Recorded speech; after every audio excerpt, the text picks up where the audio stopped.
तो फ्रेंड्स, इस वीडियो में हम लोग सुगम हिस्ट्री क्लास 8 का चैप्टर नंबर 4 का यहाँ पे हम लोग लघु देखेंगे। इससे पहले हमने अति लघु को देखा है, तो थोड़ा सा टाइम ना मिलने के कारण से वीडियो लेट के आता है।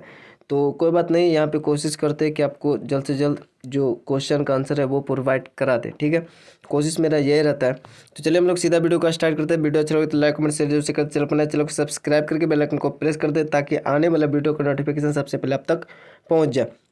पहला, दीवानी के अधिकार से कंपनी के कौन से कार्य बढ़ गए। तो ये पढ़ना है, दीवानी का अधिकार आप लोग को समझ में आता होगा, पढ़े होंगे। तो दीवानी का अधिकार मतलब जो राजस्व वसूलने का जो अधिकार था वो। ठीक है, तो दीवानी के अधिकार से कंपनी बंगाल का लगान वसूलने की अधिकारी बन गई और बंगाल के राजस्व पर उसका अधिकार हो गया। अब शहरी व्यापार के साथ अब उसको ग्रामीण व्यापार भी संभालना पड़ा। अब ग्रामीण क्षेत्र से कंपनी का प्रत्यक्ष यानी डायरेक्ट संपर्क हो गया जब इसको दीवानी अधिकार मिला। तो अब दूसरा क्वेश्चन है, अस्थायी बंदोबस्त से जमींदारों को क्या लाभ होता था। तो अस्थायी बंदोबस्त से जमींदार जमीन के वास्तविक स्वामी बन गए। जमींदार को दिया जाता था तो जो मतलब इस प्रकार से बोले लगता था, तो ये सब पढ़ना है। तो जमींदार को दिया जाता था तो वो उसका वास्तविक स्वामी होता था जब तक वो लगान देते रहता था। ठीक है, ये लगान जमींदार जो है किसान से वसूलता था, उस पर अपने ज़मीन पे काम करवा के। तो यहाँ पे यही है कि अस्थायी बंदोबस्त से जमींदार जमीन के वास्तविक स्वामी बन गए और उनका यह अधिकार वंशानुगत था। ठीक है, वंशानुगत था।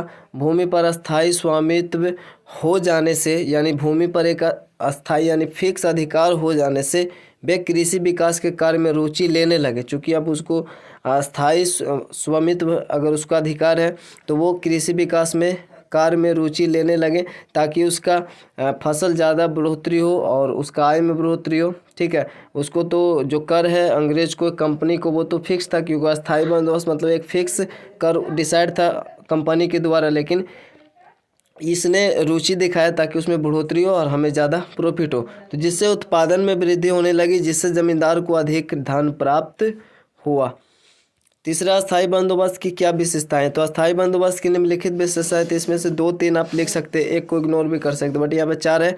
ध्यान में रखना कि इस व्यवस्था में जमींदारों को भूमि का मालिक माना गया। ठीक है, तथा उन्हें जमीन की खरीद बिक्री का अधिकार भी दिया गया। ये तो पहले विशेषता। दूसरा, यह अनुबंध अस्थायी रूप से जमींदारों के द्वारा किया गया था, अर्थात उत्पादन में चाहे वृद्धि हो या फिर कमी, कंपनी को एक निश्चित राशि प्राप्त होती थी।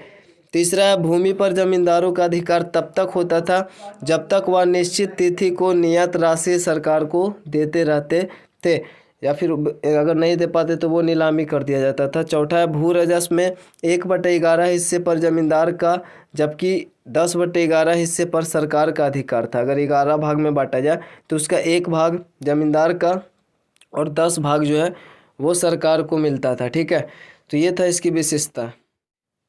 उसके बाद चौथा नंबर क्वेश्चन है, महलवारी व्यवस्था स्थापित करने के पूर्व कौन सी व्यवस्था की गई थी। तो इससे पहले महलवारी व्यवस्था स्थापित करने से पूर्व अस्थायी बंदोबस्त की गई। इस व्यवस्था से कंपनी को एक निश्चित आय प्राप्त हुए। इसमें लगान वसूलने का कार्य जमींदार को दिया गया जो वंशानुगत था।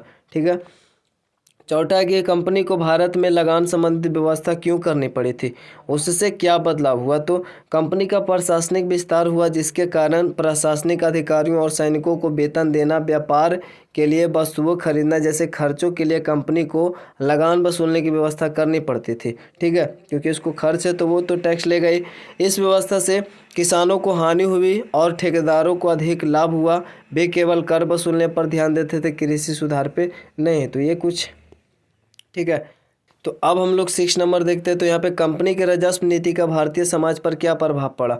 तो कंपनी के राजस्व नीति से अनेक किसानों को गांव छोड़कर दूसरे क्षेत्रों में बसना पड़ा, चूँकि कर्ज का बोझ बढ़ चुका था। ग्राम पंचायत के भूमि तथा न्यायिक अधिकारी समाप्त हो गए। मुखिया सरकार का एजेंट बन गया। ग्रामीण जमींदार, गरीब किसान और भूस्वामी कृषक तथा दास की संख्या में वृद्धि होगी, चूँकि वो अब उसको मतलब जो कर वगैरह नहीं दे पाते तो उसका भूमि तो अब रहा नहीं, तो वो अब दूसरे के खेत में काम करेंगे। तो इस प्रकार से बोल रहा है कि वो दूसरे क्षेत्र में चले भी गए। तो ग्रामीण जमींदार जो हुआ, गरीब किसान हो गया, भूस्वामी कृषक तथा जो दास है, ये सब की संख्या में वृद्धि हो गई। सामाजिक संबंधों में सहयोग की भावना के स्थान पर प्रतिस्पर्धा तथा व्यक्तिवाद विकसित हुआ। प्रतिस्पर्धा यहाँ पे होगा ठीक है। प्रतिस्पर्धा यानी जो कंपटीशन होता है वो, उसकी भावना यहाँ पे आ गई।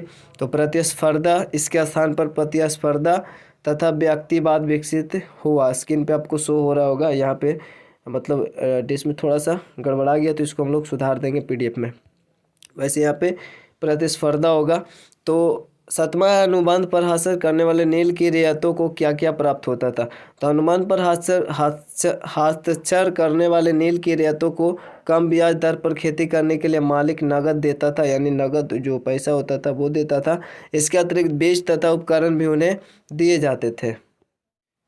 फिर 8 नंबर है, नील की रियायतों में असंतोष के क्या कारण थे। तो रियायतों के साथ एक अनुबंध कर बागान मालिक उन्हें नील की खेती के लिए कर्ज देता था। प्रत्येक फसल के बाद किसानों को नया कर्ज मिलता था, इस कारण वे कर्ज के बोझ से दब गए थे। ठीक है। लगातार नील की खेती होने से उनकी भूमि की उर्वरता भी खत्म हो जाती थी। उनका शोषण मालिक तथा महाजनों ने किया। चूँकि यहाँ पे जो कर्ज के बोझ से दब गए थे तो उन्होंने कर्ज चुकाने के लिए महाजनों से फिर कर्ज लेते थे। तो इन कारणों से ये शोषण जो हुआ मालिक से भी हुआ और महाजनों से भी हुआ ने किया। इन कारणों से रियायतों में असंतोष उत्पन्न हुआ। 9 नंबर है, चंपारण के नील की रियायतों को क्या क्या शर्तें माननी पड़ती थी। तो चंपारण के किसानों को अपनी भूमि के 3/20 भाग पर नील की खेती करना अनिवार्य था। इसे 3 कठिया पद्धति कहते थे। उन्हें नील बागान मालिकों को ही बेचना होता था, साथ ही उन्हें कई प्रकार के कर भी देने होते थे। अपना खेत बेचने पर मालिक को बड़ी धनराशि देनी होती थी। ठीक है। तो ये सब ये शर्त था। 10 नंबर है, भारत में कंपनी ने कपास की खेती को कैसे विकसित किया। तो भारत में कपास की खेती को विकसित करने के लिए नगर के महाजनों को अत्यधिक ऋण दिया। इन्होंने किसानों को अग्रिम धनराशि देकर उन्हें अधिक मात्रा में कपास की खेती के लिए बाध्य किया। दक्षिण भारत में किसानों को बड़ी मात्रा में ऋण दिया गया। इस प्रकार सरकार ने भारत में कपास के उत्पादन को बढ़ावा दिया। तो ये था हमारा लघु भी होगी। अब नेक्स्ट वीडियो में हम लोग इसका दीर्घ देख लेंगे। तो वीडियो को एंड करते मिलते हैं नेक्स्ट वीडियो, तब तक के लिए जय हिंद, जय भारत।